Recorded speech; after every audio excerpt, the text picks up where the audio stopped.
जो जो दुनिया की तमाम बड़ी बड़ी एजेंसीज हैं, जैसे वर्ल्ड हेल्थ ऑर्गेनाइजेशन और इस किस्म की एजेंसीज, वो ये बताती हैं कि प्रतिवर्ष औसत 70 से 80 लाख लोगों की मृत्यु एयर पोल्यूशन के कारण हो। क्योंकि जब भी वायु प्रदूषण की बात होती है, चाहे वो सोशल मीडिया पर या मीडिया में या कहीं पर भी विजुअल्स आते हैं, तो विजुअल्स बाहर के ही आते हैं।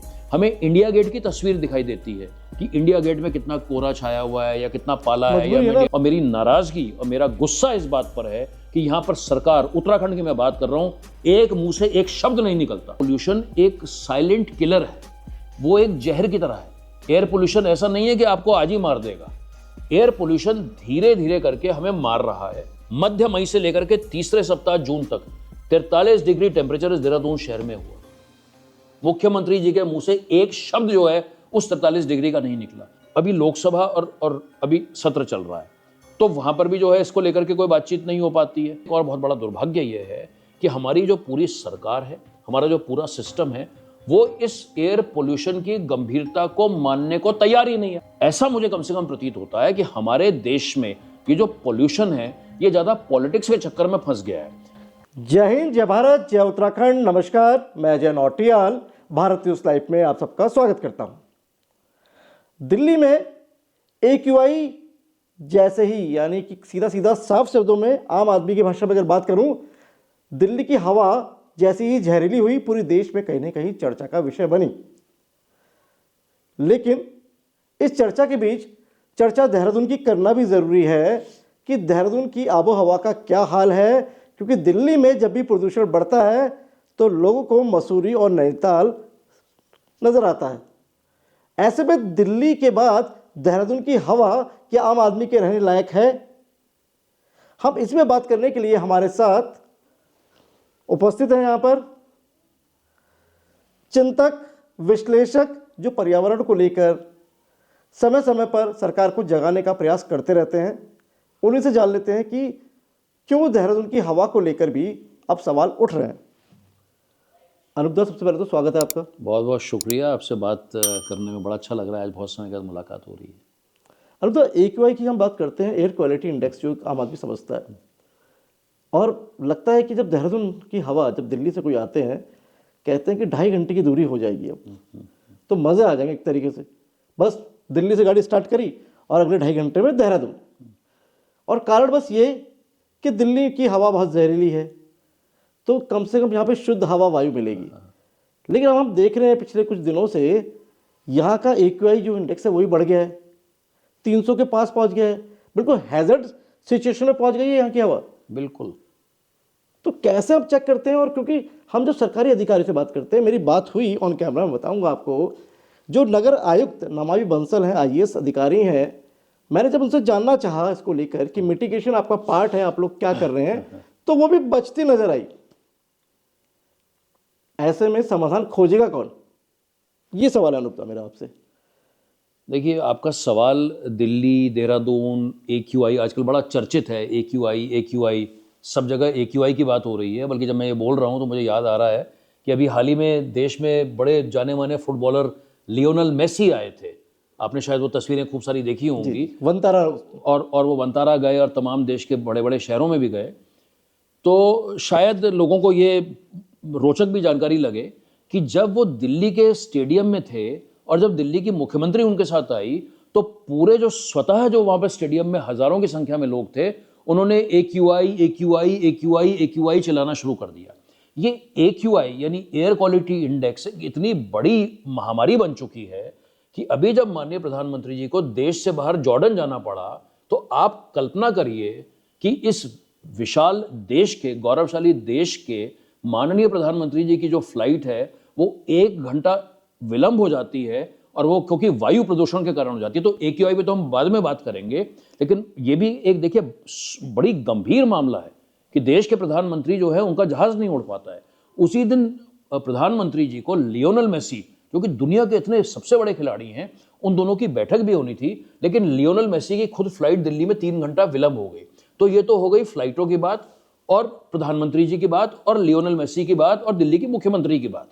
अब हम बात करते हैं वायु प्रदूषण की। और आपके कार्यक्रम के माध्यम से मैं हाथ जोड़ करके उत्तराखंड के लोगों को, जो हमारे इस संवाद को देख रहे हैं, आपके साथ मैं बताना चाहूँगा कि ये वायु प्रदूषण से लाखों लोगों की मृत्यु प्रतिवर्ष हो रही है। तो पहले हम वहाँ से अगर बात शुरू करें कि जो दुनिया की तमाम बड़ी बड़ी एजेंसीज़ हैं, जैसे वर्ल्ड हेल्थ ऑर्गेनाइजेशन और इस किस्म की एजेंसीज़, वो ये बताती हैं कि प्रतिवर्ष औसत 70 से 80 लाख लोगों की मृत्यु एयर पोल्यूशन के कारण हो रही है। तो ये अपने आप में बेहद बड़ा आंकड़ा दुनिया है। के आंकड़े हैं ये मैं उस पर ये वैश्विक यहाँ के हैं। भी कुछ आंकड़े हैं आपके पास? हम उस पर आएंगे, एक एक करके आएंगे। तो 70-80 लाख लोगों की मृत्यु एयर पोल्यूशन से हो रही है। अब देखिए, इसमें भी थोड़ा सा अगर हम और थोड़ा सा अंदर जाएं, इसमें ऐसा नहीं है जैसे किसी का रोड एक्सीडेंट हुआ तो दुर्भाग्यवश क्या हुआ, रोड एक्सीडेंट हुआ, उनकी वहीं पर मौत हो गई। तो इसकी भी अगर हम मौत की बात करें तो रोड एक्सीडेंट में प्रतिवर्ष पूरी दुनिया में लगभग 13 लाख लोगों की मौत होती है। तो अगर आप उसको एक और तरीके से देखें कि पूरी दुनिया में जहां 13 लाख लोगों की मौत रोड एक्सीडेंट में हो रही है, उसके 6-7 गुना ज्यादा जो मौत हो रही है वो वायु प्रदूषण। तो ये अपने आप में एक बेहद गंभीर बात है। अब हम इस पे और आते हैं, तो हमने पहली बात तो यहां पर यह स्थापित कर दी कि रोड की तुलना में 6-7 गुना ज्यादा वायु प्रदूषण से मृत्यु हो आप रही कह है। रहे हैं रोड एक्सीडेंट में जितनी मौतें नहीं हो रही उससे ज्यादा उसे 6 गुना एयर ज्यादा pollution एयर से पोल्यूशन मृत्यु से हो रही है। अब इसमें लेकिन और अंदर बहुत आते हैं। गंभीर बात है ये। तो निस्संदेह गंभीर है। अब रोड एक्सीडेंट में क्या है, हम एक उदाहरण की बात कर रहे हैं कि दुर्भाग्यवश किसी का भी एक्सीडेंट हुआ, किसी परिवार ने अपने चिराग को खोया, उनकी उसी समय मृत्यु हो गई, या अस्पताल गए वहां पर हो गई। अब एयर पोल्यूशन क्या है? एयर पोल्यूशन एक साइलेंट किलर है, वो एक जहर की तरह है। एयर पोल्यूशन ऐसा नहीं है कि आपको आज ही मार देगा। एयर पोल्यूशन धीरे धीरे करके हमें मार रहा है।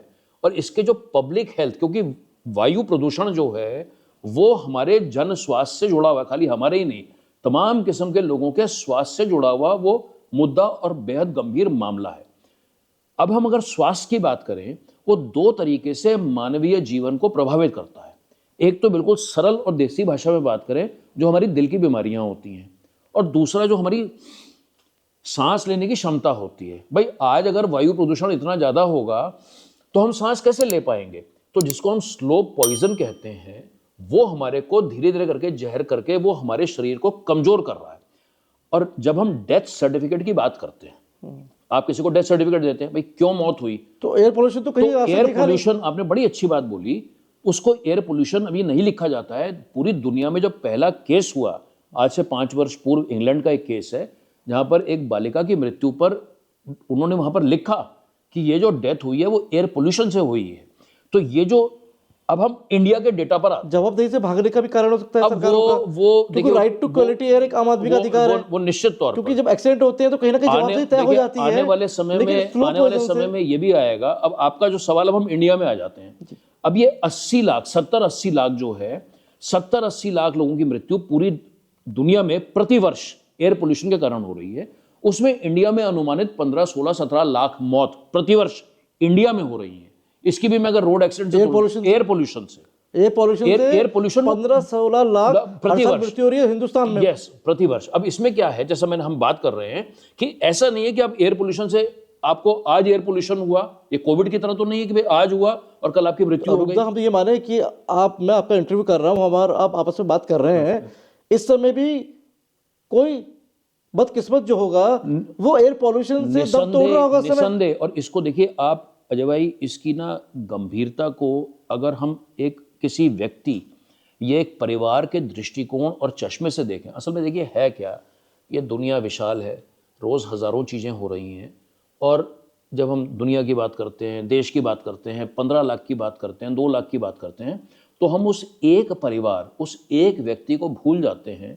तो आप कल्पना करिए कि विशेष तौर पर जो बुजुर्ग हैं, अब बुजुर्ग कौन है भाई? बुजुर्ग तो कोई भी हो सकता है भाई, किसी को जिसे हम कहते हैं, एक शब्द होता है कोमॉर्बिडिटी, कि आपको हो सकता है कोई ऑलरेडी कोई बीमारी हो।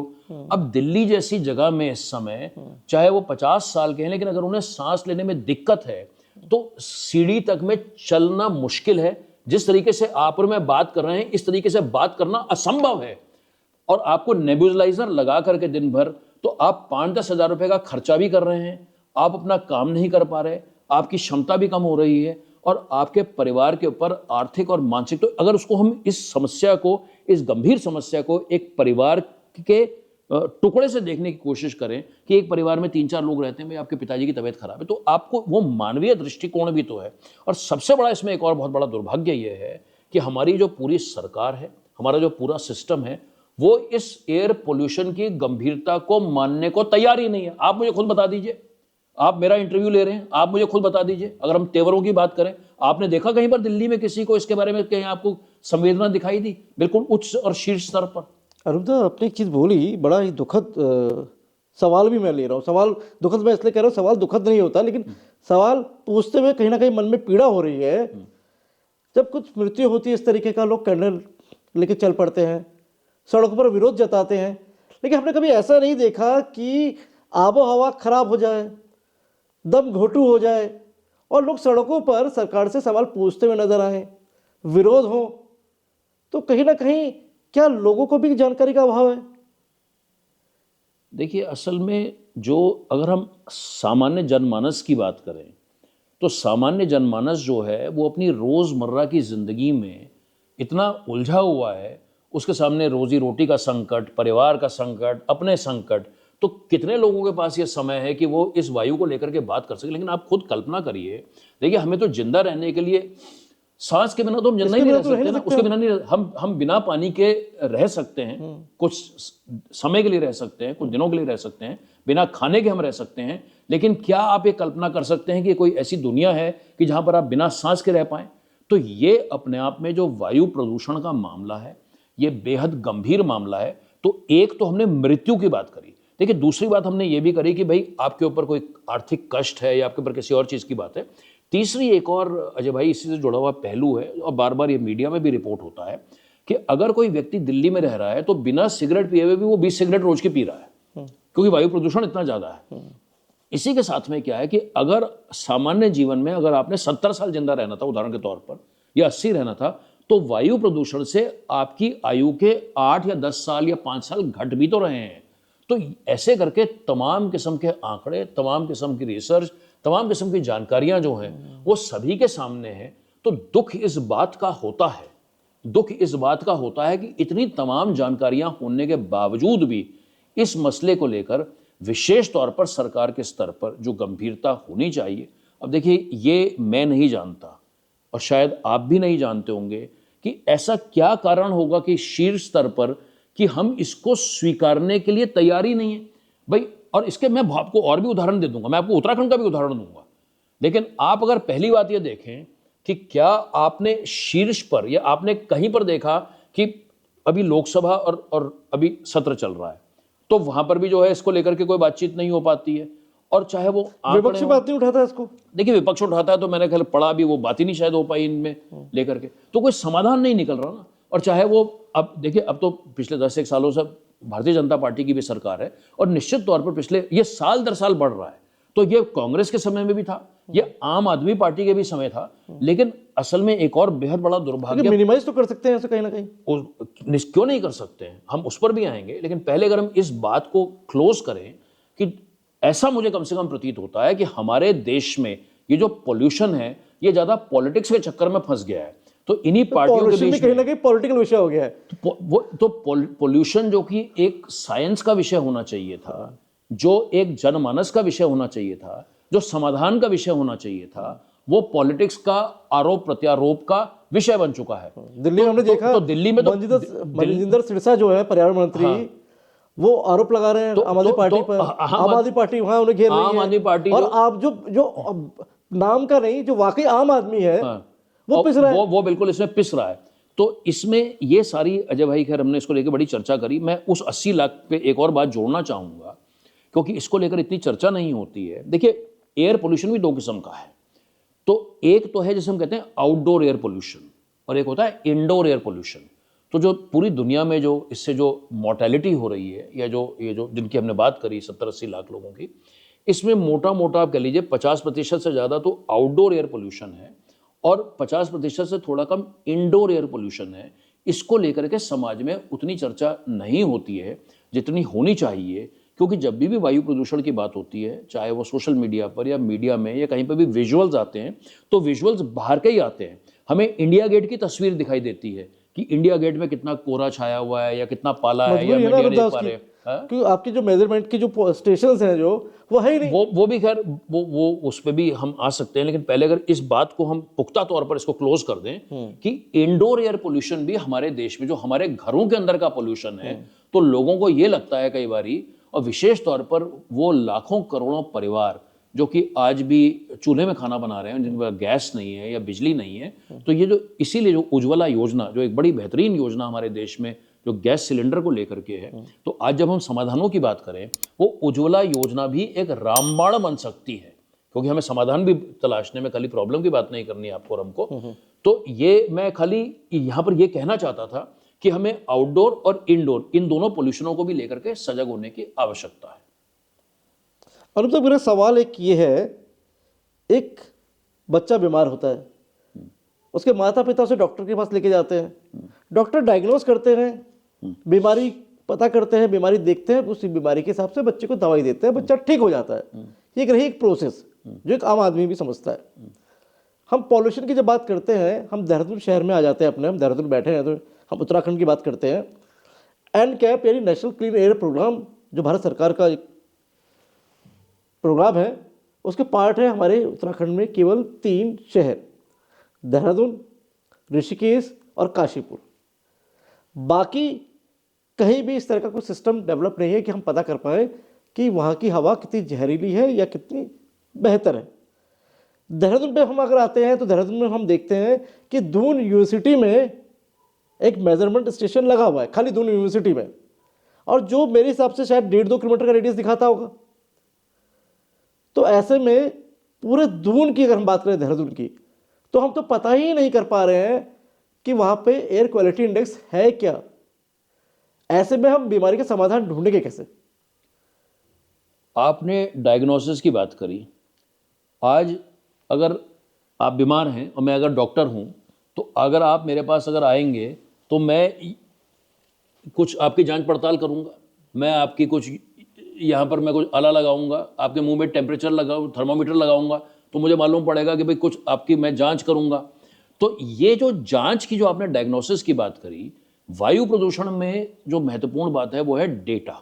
हमारे पास डेटा क्या है? तो डेटा जो है बिल्कुल ABCD, जब हम वायु प्रदूषण की बात कर रहे हैं उसकी ABCD डाटा से ही शुरू होती है। और आपने बिल्कुल सही बात बोली कि इस देहरादून शहर में जिसका आज जो क्षेत्रफल, देखिए वैसे तो वायु प्रदूषण में कोई क्षेत्रफल नहीं होता, कोई बाउंड्री नहीं होती कि ये उत्तराखंड है। वायु प्रदूषण और आपदाएं नहीं पहचानती हैं कि ये इंडिया है या ये बांग्लादेश है या ये पाकिस्तान है। वायु प्रदूषण नहीं जानती है कि ये दून वैली है या देहरादून है या हिमाचल प्रदेश है।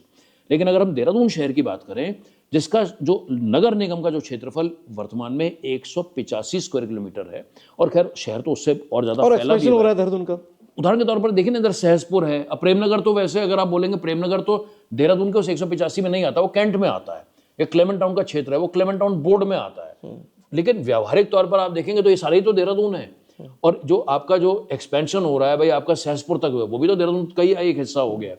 तो जो आपकी बात है, मैं आप ही की बात को आगे बढ़ा रहा हूं कि इतने विशाल शहर में, जो कि मसूरी की तलहटी तक भी अगर आप उसको बोले, फिर खैर मसूरी हो गया, तो इसमें मात्र एक ऐसा मॉनिटर है। अब हम AQI, जो हम बार बार AQI की बात कर रहे हैं, air quality index. Air quality index क्या है, थोड़ा वो भी उसके साथ में अगर साझा कर लें। एयर क्वालिटी इंडेक्स जो है, असल में जो अलग अलग पॉल्यूटेंट्स होते हैं, जैसे PM 2.5 होता है, PM 10 होता है, अलग अलग पॉल्यूटेंट्स होते हैं। कार्बन मोनोऑक्साइड होगा, नाइट्रोजन डाइऑक्साइड होगा, ये तमाम किस्म के पॉल्यूटेंट्स हैं, अलग अलग कारक हैं। ये इनमें सबसे जो घातक है वो PM 2.5 है, पार्टिकुलेट मैटर 2.5। आपके साथ में ये भी साझा करना चाहेंगे कि वो इतनी महीन चीज होती है, वो इतना पतला है कि जैसे अगर आप मेरे हाथ में, अगर आप मेरा एक बाल देखें, अगर आप देख पाएं कि मैं अपने हाथ में एक बाल पकड़ रहा हूं, तो ये कितना महीन है, और एक बाल में ऐसे 40 कण आ जाएंगे, तो वो PM 2.5 है। और असल में AQI का जो मुख्य कारक है वो PM 2.5 ही है। तो इसका एक औसत होता है जो 24 घंटे का, तो हम कह रहे हैं इतना ज्यादा विस्तार में ना जाएं, तो उसका एक 24 घंटे का, जैसे भाई हम कहते हैं भाई 103 डिग्री बुखार हो गया, तो उस समय हमारे मुंह में थर्मोमीटर लगता है, हम कहते हैं भाई 103 बुखार है, 102 है, 199 है, जो भी है। तो ऐसे ही करके AQI यानी एयर क्वालिटी इंडेक्स, कि उस क्षेत्र का एयर क्वालिटी इंडेक्स कितना है, तो फिर उसके नंबर हैं कि भाई 50 का है, 100 का है, 150 का है, तो उसके अलग अलग वो है। तो जितना ज़्यादा नंबर बढ़ता है उतना ज़्यादा घातक होता है। आप बार बार सोशल मीडिया में पढ़ते हैं, देखते हैं, वीडियोज़ आते हैं, इतनी रील आती हैं कि दिल्ली का AQI 400 हो गया, 500 हो गया, 600 हो गया, 800 हो गया। हैजर्ड वाली सिचुएशन, वो हैजर्ड हो गया, बिल्कुल ही सीवियर हो गया। और जितना कम होगा उतना बेहतर होगा। विदेश वगैरह में तो 5 50 से नीचे रहते हैं वहाँ पे।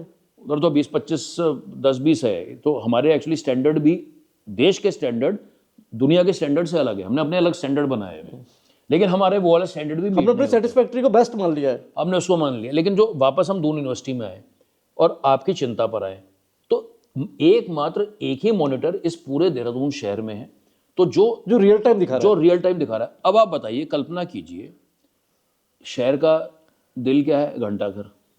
आपका पूरा घंटाघर के आसपास 1-2 किलोमीटर ले लीजिए, वैसे तो पूरा शहर का ही विस्तार हो चुका है। लेकिन अगर आप किशन नगर में रहते हैं, आप रायपुर में रहते हैं, आप दिलाराम बाजार की साइड रहते हैं, आप सहजरा रहते हैं, आप ISBT रहते हैं, आप इधर पंडितवाड़ी, प्रेमनगर, दाएं बाएं कहीं के भी इलाके, हजारों ऐसे इलाके हैं, किस किस का हम नाम लेंगे।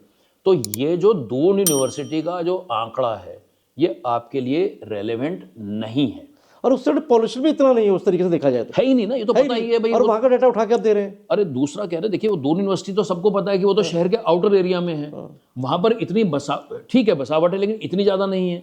वहाँ पे ऐसे कोई कमर्शियल काम नहीं हो रहे। वहाँ पे दून यूनिवर्सिटी का खुद कैंपस कितना हरा भरा कैंपस है। तो वो जो ये इसको भी मान सकते हैं ना कि अपने को एयर क्वालिटी को अच्छा बेहतर दिखाने के लिए अपने वहाँ अरे अभी आप बताइए ना कि इस समय लगा रहा था ISBT पे लगाते हैं। आप ये देखिए ना, इस समय दिल्ली में कितनी कंट्रोवर्सी इस बात को लेकर के हुई हाँ। कि जो दिल्ली सरकार थी वो वहां के मॉनिटरिंग स्टेशनों को ही वो चमका रही थी, कभी पानी डाल रही है, कभी कुछ कर रही है। तो बेसिकली उसके आसपास पानी का छिड़काव तो वो कर रहे हैं, तो वो डेटा ताकि डेटा भाई डेटा का फर्जीवाड़ा है ना, मैनिपुलेट कर रहे हैं। आप डेटा को मैनिपुलेट कर रहे हैं। तो जब तक देखिए, जब तक इसमें जो, इसीलिए डेटा इतना महत्वपूर्ण है क्योंकि इसमें तो देखिए हमें स्वीकार्यता माननी पड़ेगी। हम वापस अपने वही डॉक्टर पेशेंट के गेम पर आ जाते हैं कि आपको जो है 102 डिग्री बुखार है, लेकिन मैं अगर आपको बोलूँगी नहीं यार अजय जी आप तो बिल्कुल ठीक है, आप 98 हैं, तो आप भी तो कहेंगे यार तो डॉक्टर साहब बोल रहे हैं, मैं तो, मेरे को तो बुखार आ रहा है, तो कह रहे हैं नहीं नहीं आप बिल्कुल ठीक है, आप 98 है, आप घर जाइए, आप काम पे जाइए। तो कुछ इसी तरीके के साथ में हम बड़े सरल तरीके के साथ बात कर रहे हैं। तो पहली बात तो देखिए डेटा फजिंग नहीं होनी चाहिए। दूसरी बात, जब तक हमारे पास डेटा नहीं होगा, क्योंकि एक थोड़ा सा अंग्रेजी का शब्द है कि डेटा ड्राइव्स डिसीजंस, जब आपके पास कोई डेटा होगा और अगर आप उस डेटा को इवेल्युएट करेंगे, आप उस डेटा की गंभीरता को समझेंगे, तभी तो आप किसी निर्णय पर आएंगे, आप किसी निष्कर्ष पर आएंगे। लेकिन हमारे पास में तो इस इतने बड़े राज्य में जहाँ पर 1.25 करोड़ जिसकी जनसंख्या है, जिस राज्य में अपनी छाती ठोक करके राज्य कहता है हर साल कि मैंने तो नया रिकॉर्ड बना दिया, मेरे तो इतने पर्यटक आ गए। अरे भाई बार बार आप रिकॉर्ड बनाने की बात कर रहे हो तो उन पर्यटकों और श्रद्धालुओं के लिए भी तो लगवा दो, एक लगवा दो कम से कम एक एयर क्वालिटी मॉनिटर। जिस राज्य में पिछले 25 सालों में 50,000 हेक्टेयर जंगल जल चुका है, हर साल जहां पर जंगल जलता है, अभी तो आप दिल्ली की बात कर रहे हो, आप तो उत्तराखंड के जंगलों की बात करो जहां पर उत्तराखंड के जंगल जलते हैं। कल्पना कीजिए कि वहां पर कौन सा मॉनिटर चलेगा।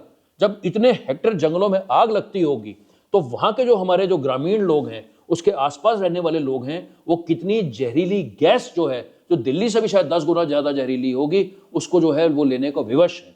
तो ऐसे तमाम सामाजिक, पर्यावरणीय, स्वास्थ्य संबंधी मसले इस वायु प्रदूषण से जुड़े हुए हैं। और मेरी नाराजगी और मेरा गुस्सा इस बात पर है कि यहां पर सरकार, उत्तराखंड की मैं बात कर रहा हूं, एक मुंह से एक शब्द नहीं निकलता। मुझे इस बात की बेहद बड़ी निराशा है। एक और उदाहरण देता हूं, 2024 में मध्य मई से लेकर के तीसरे सप्ताह जून तक 43 डिग्री टेम्परेचर इस देहरादून शहर में हुआ। मुख्यमंत्री जी के मुंह से एक शब्द जो है उस 43 डिग्री का नहीं निकला, जो मैं कम से कम एक अपने आप को मैं एक सजग नागरिक मानता हूं। एसी का आनंद ले रहे हो? नहीं, बात एसी की भी नहीं है, मुझे नहीं लगता। नहीं समझ आ रही है। नहीं, एसी का नहीं है, मुझे लगता है। क्या उनके बच्चे नहीं है? नहीं, वो समझते होंगे। नहीं, मेरे को नहीं लगता ऐसा। मुझे लगता है कि एक सोची समझी राजनीतिक रणनीति होती है कि आपको उस मुद्दे को स्वीकारना ही नहीं है। आपको उस मुद्दे को, मैं अपनी बात को दूसरी बार बोल रहा हूं कि आपको उस मुद्दे के उसको स्वीकारना ही नहीं है। बीमारी को बीमारी मानने को तैयार नहीं है आप तैयार ही नहीं है। आप तैयार नहीं कैसे देंगे फिर? और ऐसा ना देखिए, मैं अपने आप को, अगर मैंने इतनी बड़ी उपाधि दे दी, मैं अगर अपने आप को एक सजग नागरिक मानता हूं, तो मैं तो क्योंकि इन चीजों को मैं नोटिस कर रहा हूं। और मैं अजय भाई आज एक और बात बोल दूं आपके साथ कि देखिए, एक चीज तो होती है कि आप क्या बोल रहे हैं, दूसरी बात होती है कि आप क्या नहीं बोल रहे हैं। आप मुझे एक बात बताइए, आपको तो शायद इतना, क्योंकि मेरे को उस गर्मी की मैंने पीड़ा को, उसको मैंने बड़ा एक तरीके से आत्मसात किया है। मैं कई जगह उस गर्मी का उदाहरण देता हूं। तो उस गर्मी के बारे में खाली मुख्यमंत्री जी नहीं, क्या किसी उत्तराखंड के किसी मंत्री ने, इस देहरादून शहर में जहां पर 5 विधायक आते हैं, क्या किसी विधायक ने, क्या यहाँ के मेयर ने, क्या व्यवस्था में किसी भी चीफ सेक्रेटरी ने, किसी आईएएस ने उस 43 डिग्री, और ये 43 डिग्री तो देहरादून में था, उत्तराखंड राज्य के अन्य शहरों में, हरिद्वार वगैरह में तो 45-46 डिग्री भी गया होगा, क्या किसी ने भी एक शब्द जो है उस गर्मी को लेकर के बोला? तो वो तो हो गई पिछले साल की बात। और इस एयर पोल्यूशन में 300 के आसपास जो है हम यहाँ पर पहुंच चुके हैं। अब की बार 300 पार हो चुका है, ऐसे ही चले तो अगले साल 400 भी हो जाए, जो चुनावी नारा था। तो चुनावी नारा था। तो क्या किसी ने यहाँ पर एयर पोल्यूशन के बारे में अभी तक बोला है? क्या कोई एयर पोल्यूशन के बारे में एक शब्द भी बोलेगा? क्योंकि आपने जैसे ही एक शब्द उस मुद्दे के बारे में बोला तो आपकी जो जवाबदेही है उस मुद्दे के प्रति हो गई। तो असल में सबसे बढ़िया क्या पॉलिटिकल स्ट्रेटेजी क्या है? ये रणनीति है, ये रणनीति है।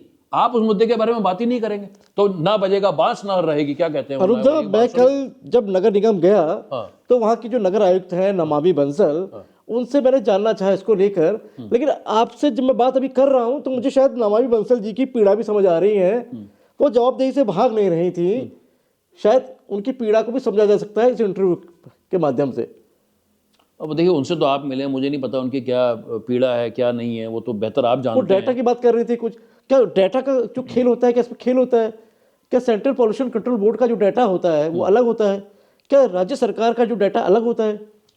देखिए, हम देहरादून का ही उदाहरण लेते हैं। कुछ डाटा मंगाने की बात कर रही थी, क्योंकि सीपीसीडब्ल्यू का डाटा तो वो अपने लैपटॉप पे भी देख सकती थी, तो कुछ ना कुछ। नहीं, मैं उसका देखिए आपके साथ अगर हम फिर से पीछे से शुरू करें, उत्तराखंड राज्य में 13 अलग अलग शहरों में वायु प्रदूषण मापा जाता है। पहली बात तो ये है, इसमें इसकी मॉनिटरिंग होती है, उसके कुछ उपकरण लगते हैं।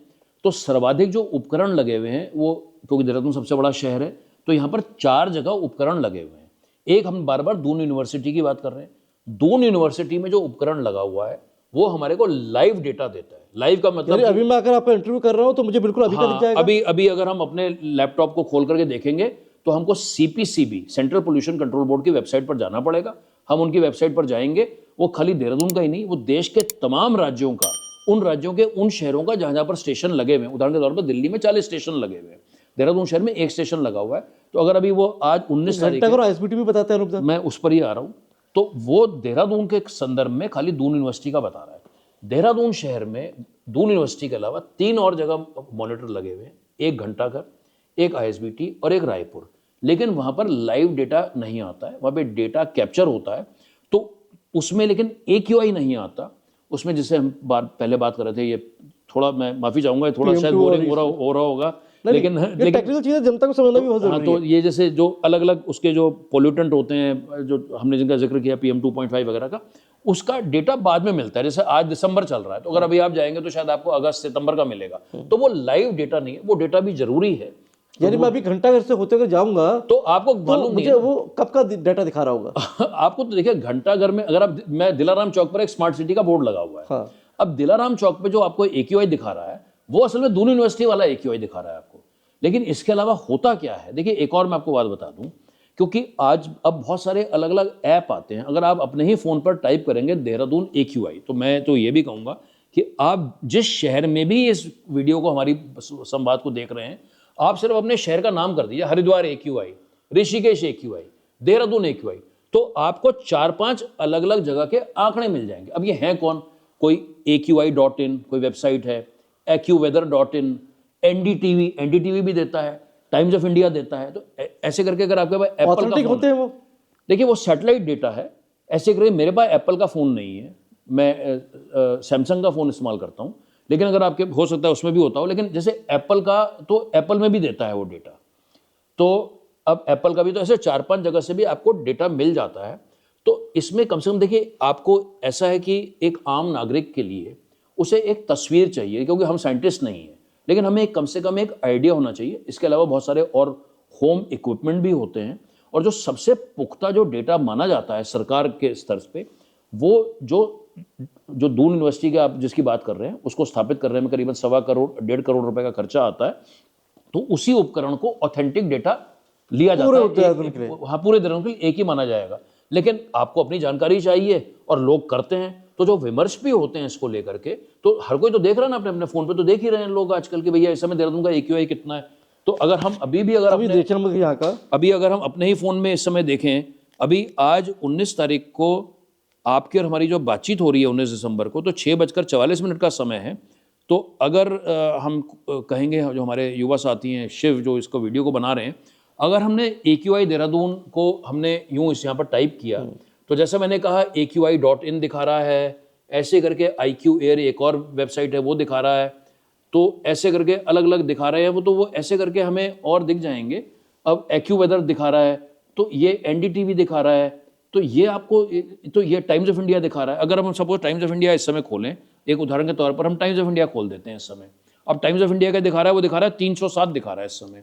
307 देहरादून का दिखा रहा है। देहरादून का 307 यूनिवर्सिटी का कैप्चर कर रहा हुआ डाटा।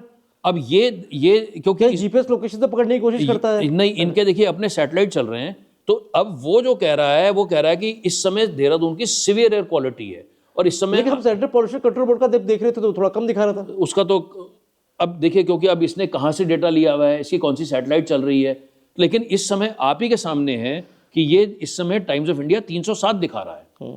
तो ये 307 इस समय देहरादून का एयर क्वालिटी इंडेक्स आ रहा है, और इसमें तो इस तरीके के साथ में जो है चीज़ों को कम से कम देखा जाना ज़रूरी है। मुझे इस बात की बहुत प्रसन्नता है कि भाई आप एक युवा जर्नलिस्ट हैं और आप जो है इतना समय इस बड़े गंभीर मुद्दे के लिए दे रहे हैं। आप और मैं थोड़ा मजाक भी कर रहे थे इस संवाद को शुरू होने से पहले कि लोगों को अधिकांश ऐसी जानकारियाँ रोचक नहीं लगती हैं, उन्हें ज़्यादा मज़ा नहीं आता है, लेकिन आप ही ने कहा, और मैं आपके लिए धन्यवाद भी करना चाहूँगा कि भाई आप ऐसे गंभीर और सीरियस मुद्दे पर भी जो है हम जैसे लोगों से बातचीत कर रहे हैं।